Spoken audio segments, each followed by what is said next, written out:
কি ব্যাপার, কে তুমি? আমি ওই পাশের গ্রামে থাকি, আপনার সঙ্গে একটু দরকার ছিল। কি দরকার? আসলে আপনি যদি বলতেন আপনি কি করে বড়লোক হলেন। ও, তুমি তাহলে সেই এইচডিএস বিষ্টু। হ্যাঁ। তুমি তো কোটিপতি, তোমার এখানে কিসের দরকার?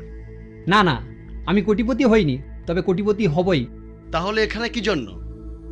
এক সময় তোমার বাবা আমার ভালো বন্ধু ছিল, সততার জল খেয়ে ওই মাঠে পড়ে আছে, আর তুমি এসছো কোটিপতি হতে।